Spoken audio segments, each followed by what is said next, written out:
মালয়েশিয়ায় অবৈধ অভিবাসী এবং কাগজপত্রবিহীন প্রবাসীদের বিরুদ্ধে দেশটির ইমিগ্রেশন বিভাগ জিম প্রায়ই এই ধরনের বড় মাপের মেগা ক্র্যাকডাউন বা সাঁড়াশি অভিযান পরিচালনা করে থাকে।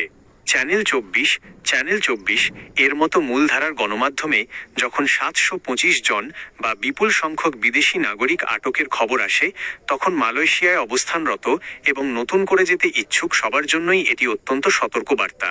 বর্তমানে ২০২৬ সালে মালয়েশিয়া ইমিগ্রেশন বিভাগ তাদের অভ্যন্তরীণ নিরাপত্তা ও অবৈধ ব্যবসা শ্রমিক বন্ধে অপস সাপু, অপস মেগা এবং অপস কুটিপ এর মতো একাধিক বিশেষ অপারেশন পরিচালনা করছে। এই পরিস্থিতি থেকে নিজেকে আইনিভাবে সুরক্ষিত রাখতে প্রবাসী ভাইদের জন্য ৪টি অত্যন্ত জরুরি পরামর্শ। ১. অভিযানের প্রধান কারণসমূহ কেন আটক করা হচ্ছে।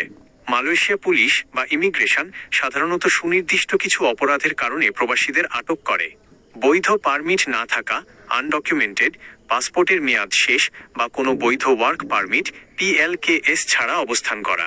ভিসার অপব্যবহার, পাস মিসইউজ, এটি বর্তমানে সবচেয়ে বড় অপরাধ হিসেবে দেখা হচ্ছে। এক কোম্পানির নামে ভিসা নিয়ে অন্য কোম্পানিতে বা রাতের বাজার, পাসার মালাম, দোকানপাটে অবৈধভাবে কাজ বা ব্যবসা করা। নির্ধারিত সময়ের বেশি থাকা, ওভারস্টে, ট্যুরিস্ট বা স্টুডেন্ট ভিসায় এসে মেয়াদ শেষ হওয়ার পরও দেশে ফেরত না যাওয়া। ২. নিজেকে সুরক্ষিত রাখতে এই মুহূর্তে করণীয়। ১. মূল পাসপোর্ট ও আই কার্ড সাথে রাখুন। বাইরে বের হওয়ার প্রধান শর্ত থাকার জায়গা থেকে বাইরে বা কর্মক্ষেত্রে বের হওয়ার সময় সবসময় আপনার মূল পাসপোর্ট এবং ইমিগ্রেশন কর্তৃক প্রদত্ত বৈধ আই কার্ড সাথে রাখুন।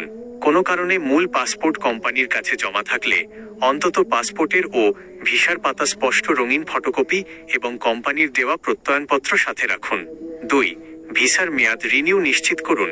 মেয়াদ শেষ হওয়ার ২-৩ মাস আগে আপনার বর্তমান ভিসার মেয়াদ ভালো করে চেক করুন। মেয়াদ শেষ হওয়ার অন্তত ২ থেকে ৩ মাস আগেই আপনার নিয়োগকর্তা বা কোম্পানিকে ভিসা রিনিউ PLKS রিনিউয়াল করার জন্য তাগিদ দিন।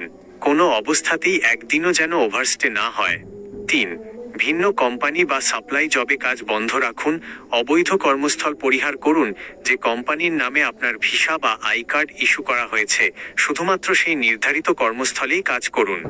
বেশি বেতনের লোভে বা দালালের কথায় কোনো সাপ্লাই কোম্পানি বা অবৈধ জায়গায় কাজ করতে যাবেন না।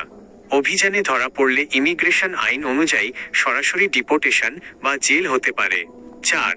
গুজব ও ভুয়া রিক্যালিব্রেশন ফাঁদ এড়ান। দালালদের থেকে সাবধান। অভিযান শুরু হলে বাজারে এক শ্রেণীর দালাল চক্র সক্রিয় হয়। তারা বলে, টাকা দিলে বা পাসপোর্টে বিশেষ স্ট্যাম্প দিলে পুলিশ ধরবে না, কিংবা নতুন করে সাধারণ ক্ষমা আরটিকে শুরু হয়েছে। কুয়ালালামপুরে বাংলাদেশ দূতাবাসের অফিসিয়াল ঘোষণা ছাড়া কাউকে রিনিউ বা বৈধ করার নামে পাসপোর্ট বা টাকা দেবেন না। বিশেষ সতর্কবার্তা, মালয়েশিয়া সরকারের ইমিগ্রেশন বিভাগ জিম স্পষ্ট জানিয়েছে যে অবৈধ কর্মীদের পাশাপাশি যারা অবৈধভাবে কর্মী নিয়োগ দেবে সেই সব মালয়েশিয়ান মালিকদের এমপ্লয়ার্স বিরুদ্ধেও এবার কঠোর আইনি ব্যবস্থা নেওয়া হচ্ছে। তাই সবসময় সম্পূর্ণ বৈধ উপায়ে আইনি নিয়ম মেনে মালয়েশিয়ায় অবস্থান করুন ও সাবধানে চলাফেরা করুন।